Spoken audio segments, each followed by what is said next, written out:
स्वामी जी महाराज ने ये जो पतंजलि योगपीठ में विद्यार्थियों का और ब्रह्मचारियों का निर्माण का उपक्रम चलाया है, वो ये चाहते हैं कि हम अधिक से अधिक बच्चों को एक स्वस्थ जीवन जीने का तरीका सिखाएं, उनको हमारे प्राचीन ऋषि कैसे जीवन को देखते थे वो बताएं, और स्वयं भी वे अपना अन्वेषण करें कि हम कौन हैं, हमारा असली स्वरूप क्या है, हम क्या चाहते हैं, हमारी मूल मांग क्या है, हमारे कर्तव्य क्या हैं, हम कैसे इस धरती पर प्रसन्नतापूर्वक एक दूसरे के साथ जी सकते हैं, हमारी मनुष्य की कमजोरियां क्या हैं, उन कमजोरियों से पार जाने का रास्ता क्या है, कैसे हम उन कमजोरियों से पार हों।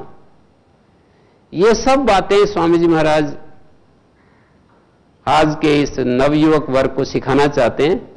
उसके लिए वो आह्वान कर रहे हैं, सारा उनके लिए प्रबंध करेंगे, सारा उनके लिए इंतजाम करेंगे, उनके शरीर का भी प्रबंध करेंगे और उनकी बुद्धि को विकसित करने के लिए और उनके मन को स्वस्थ करने के लिए, क्योंकि तीन चीजें हैं जिनकी पूर्णता से मानव जीवन की पूर्णता होती है, एक तो शरीर, एक बुद्धि और एक मन।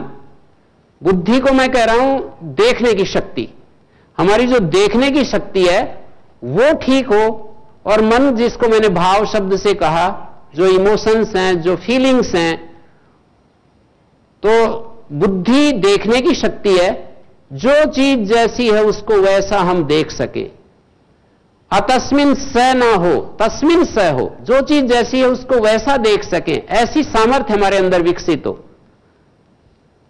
तो बुद्धि का निर्माण करना चाहते हैं नवयुवकों के, उनके मन का निर्माण करना चाहते हैं, माने उनकी फीलिंग्स सही दिशा में हो, ज्ञान से आलोकित फीलिंग्स हो। ऐसा नहीं कि अंधे आवेग हमारे अंदर उठते रहते हैं और वो जीवन को स्वयं भी दुखी बनाते रहते हैं और दूसरों को भी दुख देते रहते हैं। अंधे जो आवेग होते हैं, जिनमें राग और द्वेष मिला हुआ होता है, ऐसे आवेग से ये जीवन, मानव जीवन सुखी नहीं हो सकता है।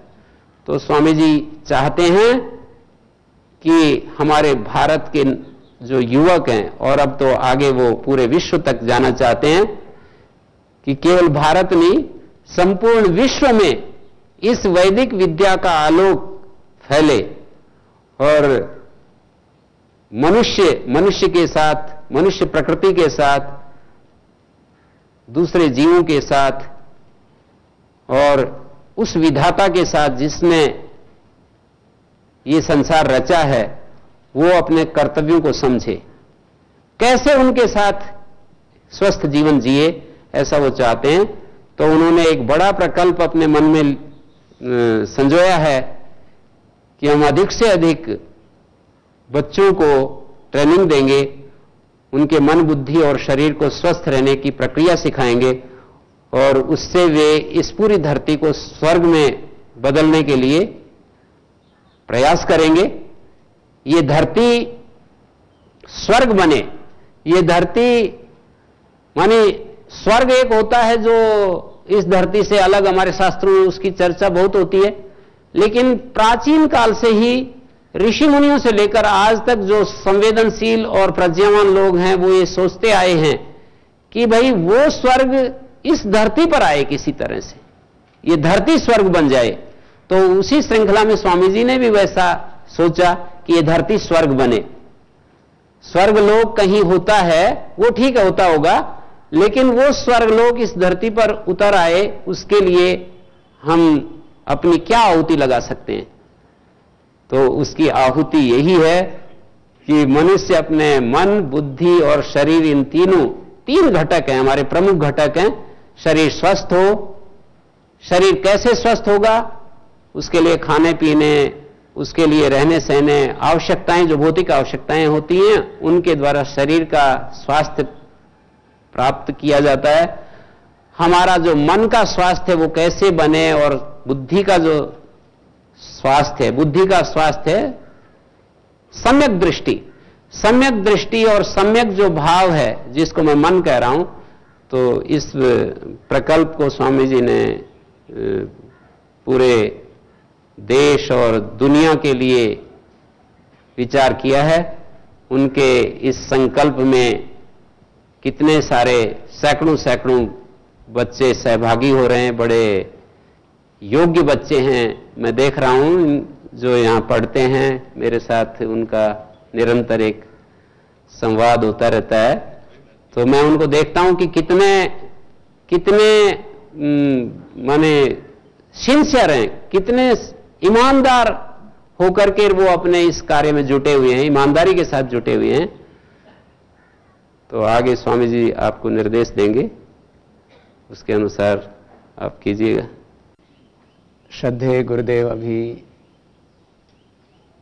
युवाओं का आह्वान कर रहे थे कि वो अपरा विद्या परा विद्या को जाने, स्वयं के बारे में और इस पूरी समष्टि के बारे में समझें और अपने जीवन को निरंतर उन्नत बनाएं, आरोहण पाएं। और यह जो जगत का ज्ञान है, जो भौतिक ज्ञान है, ये ज्ञान भी बहुत महत्वपूर्ण है, लेकिन ये ज्ञान का एक चरण है। पूर्ण शुद्धतम ज्ञान वह है जहां हमारे जीवन में किसी प्रकार की कोई भ्रांति शेष नहीं रहती। ज्ञान वह है जिससे फिर जीवन में कोई दुख लेश मात्र भी शेष नहीं रहता है। अपने भीतर किसी भी तरह की कोई पराधीनता नहीं रहती है, कोई दुर्बलता नहीं रहती है, कोई असमर्थता नहीं रहती है, कोई अपूर्णता नहीं रहती है। तो इस गुरुकुल की शिक्षा दीक्षा में अपरा विद्या के साथ इसलिए परा विद्या को सर्वोच्च महत्व दिया जाता है, उसको सर्वोच्च प्राथमिकता दी जाती है। और उसका अभिप्राय यही है कि हम भीतर की सभी अपूर्णताओं से, भीतर की सब प्रकार की पराधीनताओं, दुर्बलताओं से, असमर्थताओं से मुक्त होकर के मानवीय चेतना के सर्वोच्च शिखर पर आरोहण पाएं, अपने इस सामान्य जीवन को दिव्य जीवन बनाएं। चार तरह के मनुष्य इस संसार में। एक असफल लोग होते हैं जो पशुता में, असुरता में जीते हैं। एक सामान्य लोग होते हैं जो अपने साथ में अपने घर परिवार समाज के बारे में भी सुख पहुंचाने के लिए सोचते हैं। और एक उनसे भी बहुत उन्नत कोटि के पुरुष होते हैं जिनका जीवन शुभ से आलोकित होता है, पुण्य से प्रकाशित होता है, जो अपने और समष्टि का बहुत हित करते हैं। और एक उनसे भी परे जीवन होता है जो केवल भगवान के लिए जीते हैं, जो भीतर से सब कामनाओं से मुक्त हो चुके हैं, अकाम हो चुके हैं, निष्काम हो चुके हैं, पूर्ण काम, आप्त काम, ब्रह्म काम हो चुके हैं, आत्म काम हो चुके हैं, जो भगवान के यंत्र बन चुके हैं, जिनके माध्यम से भागवत सत्ता कार्य करती है, जिनके माध्यम से मानो ऋषि सत्ता कार्य कर रही है। तो जो भगवान के और शाश्वत के प्रतिनिधि होकर के जीना चाहते हैं, उनके लिए है यह गुरुकुल। और इसमें श्रद्धेय गुरुदेव अष्टाध्यायी से लेकर के दर्शन, उपनिषद, वेद आदि जो हमारी ऋषि ज्ञान परंपरा है उसकी शिक्षा दीक्षा देते हैं। श्रद्धेय गुरुदेव के साथ अन्य आचार्यों के मार्गदर्शन से आपको यहाँ प्रकाश मिलता है। बहनों में बहन सविता जी हैं, सुमन जी हैं, साधना जी हैं, ऐसे वरिष्ठ बहनें हैं। और श्रद्धेय गुरुदेव के साथ साथ अन्य महापुरुष आचार्य भवेंद्र जी हैं। और बीच बीच में आचार्य सत्यजीत जी का मार्गदर्शन आगे भी लगभग 2 वर्ष के लिए यहाँ पर वो आ रहे हैं। और ऐसे हमारे वरिष्ठ ब्रह्मचारी जिनका भी व्याकरण आदि पूरा हो चुका है। गुरुकुलीय परंपरा है पढ़ना और पढ़ाना, जो ज्ञान दीक्षा हमने पाई है उससे दूसरों को भी प्रकाशित करना। तो एक बहुत बड़ी श्रृंखला शुरू हो चुकी है। 5 वर्ष पहले ये वैदिक शिक्षा दीक्षा का आर्ष ज्ञान परंपरा, ऋषि ज्ञान परंपरा का अनुष्ठान प्रारंभ हुआ। अभी सैकड़ों ब्रह्मचारी इस अनुष्ठान में सम्मिलित हो चुके हैं और स्वयं को आचार्य कोटि का बनाने के लिए, ऋषिकोटि का बनाने के लिए, माने अपने जीवन में वह दिव्यता लाने के लिए जो एक आचार्य कोटि के, एक ऋषि कोटि के महापुरुष में होती है, उस दिव्यता में जीने के लिए यहाँ एक बहुत बड़ी दिव्य व्यवस्था की गई है, जिससे कि हम स्वयं प्रकाशित हो सकें और अन्यों को भी हम प्रकाश दे सकें। जैसा कि श्रद्धेय स्वामी आचार्य जी ने कहा कि हम अपने संदर्भ में तो चेतना के उच्चतम शिखर पर पहुंचे ही, अन्य मनुष्य और मनुष्यतर ये जो पूरी समष्टि है उसके साथ में कैसे दिव्यता के साथ जिए, एकत्व के साथ में जिए, एकात्मता के साथ जिए। और इसके लिए एक श्रोत्रिय ब्रह्मनिष्ठ गुरु की एक बहुत दिव्य वातावरण की आवश्यकता होती है। वो पूरा वातावरण यहाँ वैदिक गुरुकुल में उपलब्ध कराया जा रहा है।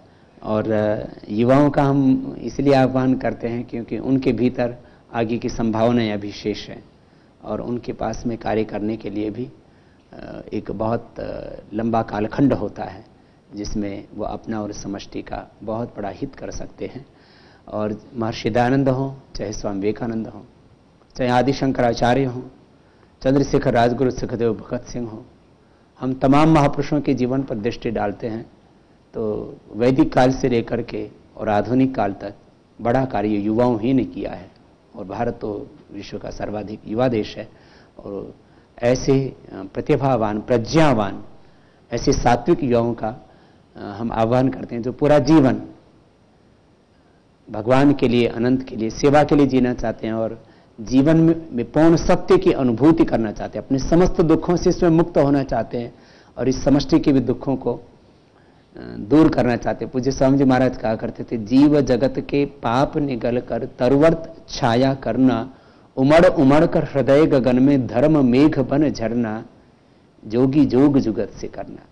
तो ऐसे जो अपने भीतर के आत्मज्ञान में निष्णात होकर के आत्मज्ञान तन तीर तन हृदय धार उतरना, हो अभिषिक्त आत्महवि लेकर जग जननी के शरणा, जो भगवान के यंत्र बन करके जीना चाहते हैं उन आत्माओं का आह्वान कर रहे हैं हम।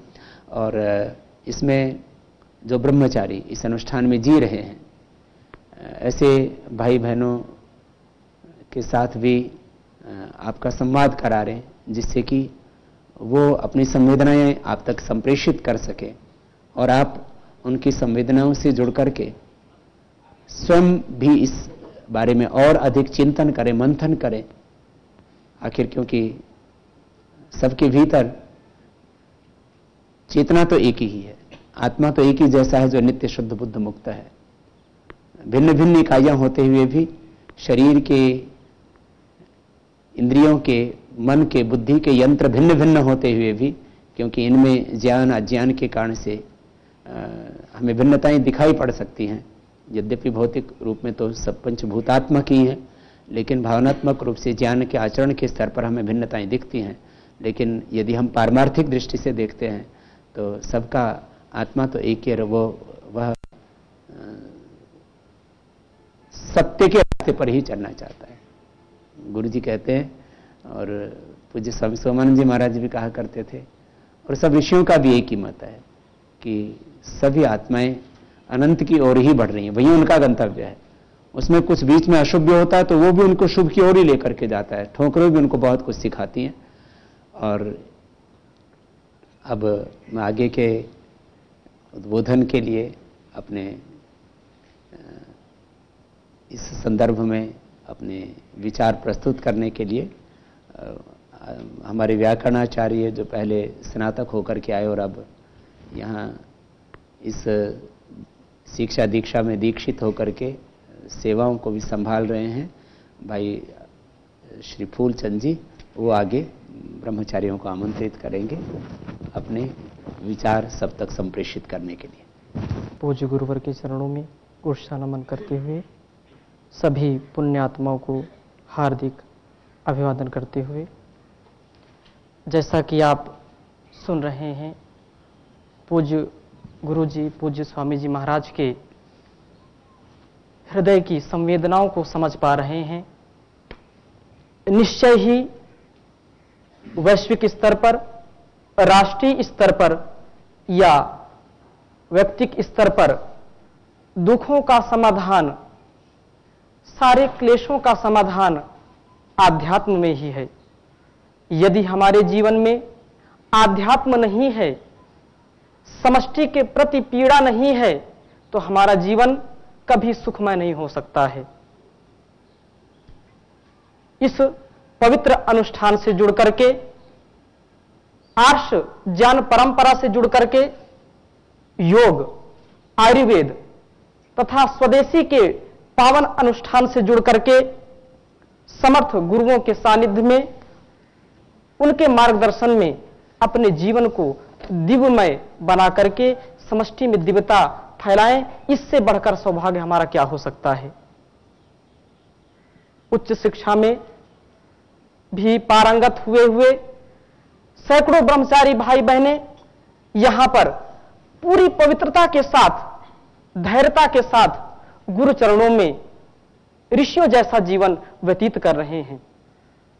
आज पुनः हम उन सभी भाइयों के विचारों को सुनेंगे। तो सर्वप्रथम मैं आमंत्रित करना चाहूंगा भ्राता रजनीश जी को, जिन्होंने पूर्व में ही अनेक क्षेत्रों में उच्च शिक्षा प्राप्त की है, जिन्होंने विधि स्नातक, शिक्षा स्नातक, परास्नातक, प्रबंधन स्नातकोत्तर, सरकारी नौकरी मिली थी, परंतु इस राष्ट्रव्यापी कार्यक्रम में, पूज्य स्वामी जी के आह्वान में नौकरी को छोड़ करके इस पावन अनुष्ठान में जुड़ने के लिए सहर्ष चले आए और विगत वर्षों में यहां रह करके दर्शनों का अध्ययन किया। पूज्य आचार्य श्री से न्याय दर्शन पढ़ा और न्याय विशारद की उपाधि भी प्राप्त की।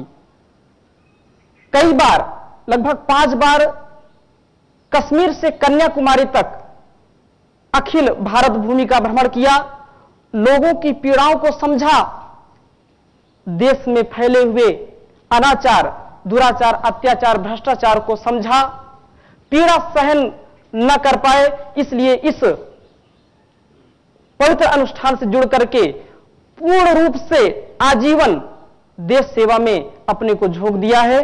आए इनके विचार सुनते हैं कि हम और हमारा देश, हमारा विश्व कैसे सुखमय हो। आध्यात्म में ही विश्राम है, सुखों का एक अनुष्ठान है, दुखों का अवसान है। भ्राता रजनीश जी। ओम अज्ञानतिमिरान्धस्य ज्ञानाञ्जनशलाकया चक्षुरुन्मीलितं येन तस्मै श्री गुरुवे नमः। समर्थ गुरु सत्ता के पावन चरणों में कोटिशः नमन करते हुए मैं आप सभी दिव्यात्मा, पुण्यात्मा भाई बहनों और आस्था चैनल के माध्यम से सुन रहे सभी पुण्यात्माओं का हार्दिक अभिनंदन करता हूं। सबसे पहले तो मैं आपको यह बताना चाहूंगा कि गुरु सत्ता क्या है। गुरु वो है जो पारसमणि की तरह होता है। लोहा यहां वहां कहां कहां बिखरा पड़ा रहता है, उसका कोई मूल्य नहीं होता, किंतु जैसे ही वो पारसमणि से जुड़ता है, मिलता है, क्षण भर के लिए भी उसका स्पर्श हो जाता है, वह स्वयं सोना हो जाता है और उसका मूल्य लोग उसे छातियों पर पहने हुए फूले नहीं समाते हैं। आज मैं यहां प्रस्तुत हुआ हूं आप सबके समक्ष युवाओं के लिए श्रेय मार्ग की श्रेयस्करता कैसे है, युवाओं के लिए श्रेय मार्ग उपयुक्त क्यों है, इस विषय में सबसे पहले तो मैं ये बताऊंगा कि यह श्रेय मार्ग है क्या। क्योंकि हमने आज जो शिक्षा ग्रहण कर रखी है या आप सब ने जो ग्रहण कर रखी है, उसमें हमें पता ही नहीं चलता कि श्रेय क्या है और प्रेय क्या है। तो श्रेय मार्ग वो है जो हम अपने लिए, अपने परिवार के लिए, समाज के लिए, राष्ट्र के लिए, समष्टि के लिए, एक शब्द में कहें तो संपूर्ण ब्रह्मांड के लिए और इस भगवत सत्ता को इस पृथ्वी पर उतारने के लिए जो जो कार्य करते हैं, जो जो श्रेय होता है, जो जो श्रेयस्कर होता है, वह श्रेय मार्ग के अंतर्गत आता है। यह बड़ी संक्षिप्त परिभाषा है, इसे कोई भी समझ सकता है। श्रेय मार्ग पर चलने के लिए हमें कुछ तैयारियां करनी पड़ती हैं। सबसे पहले मन की तैयारियां। हमें आज ये सोचना होगा कि आज इस पूरे विश्व में, इस पूरी पृथ्वी पर चिरातन काल से आज लगभग 200 करोड़ वर्ष की सृष्टि में जितनी भी क्रांतियां हुई, जितने भी इतिहास बदलने के कार्यक्रम हुए, वो किसने किए? यदि हम एक बार दृष्टि डालें तो हम पाएंगे कि केवल और केवल इस संपूर्ण घटनाओं को परिवर्तित करने के पीछे युवा शक्ति का ही हाथ रहा है। और आज विश्व का संपूर्ण सर्वाधिक युवा अगर कहीं है तो वो इस भारत भूमि पर बसता है। यहां के युवाओं में संस्कार भी है, चेतना भी है, ज्ञान भी है, और वह अपनी इस मातृभूमि के प्रति अपने कर्तव्यों का न्यौछावर करने के लिए भी तैयार है। भारत भूमि के प्रति अनेकों शहीदों ने अपनी कुर्बानियां दी हैं। मुझे नाम गिनाने की लिए आवश्यकता नहीं है। स्वतंत्रता संग्राम के दौरान ही 2.5 लाख से ज्यादा लोगों ने अपनी आहुतियां दी हैं, और समय समय पर करोड़ों लोगों ने इस सभ्यता के लिए अपनी कुर्बानियां दी हैं।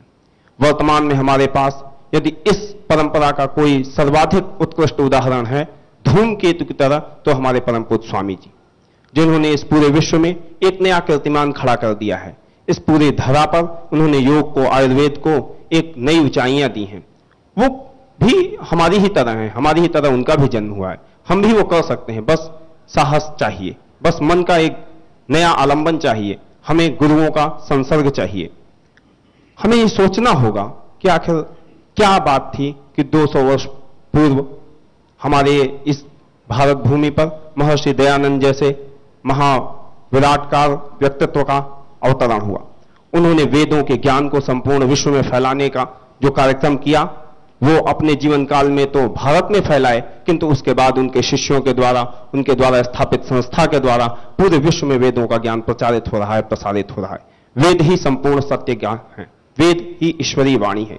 इस बात को आज हम तो श्रद्धावश मानते हैं, वस्तुनिष्ठता के चलते मानते हैं, और संपूर्ण विश्व भी इसे आज तर्कों पर, प्रमाणों पर मान रहा है। हमें यह देखना होगा कि 1000 वर्ष पूर्व अल्पायु में, मात्र 8 वर्ष की आयु में किसी एक बालक को, जिसका नाम शंकर था, उसे क्यों संन्यास लेना पड़ा। पूरे भारत में पग पग भूमि को छानते हुए उन्होंने वैदिक धर्म की पताका गाड़ी, वैदिक धर्म का पुनरुत्थान किया। क्या कारण थे कि इंग्लैंड में पढ़ने वाले, इंग्लैंड में रचने वाले, इंग्लैंड में बसने वाले महर्षि अरविंद जैसे लोग भारत आकर आध्यात्मिकता की पृष्ठभूमि में रच बस जाते हैं, साधना पथ पर। हमें यह सोचना होगा कि ऐसे जो अन्यान्य महापुरुष हमारे सामने हुए हैं, उनकी क्या सोच थी, क्या हम उस सोच को अपना सकते हैं।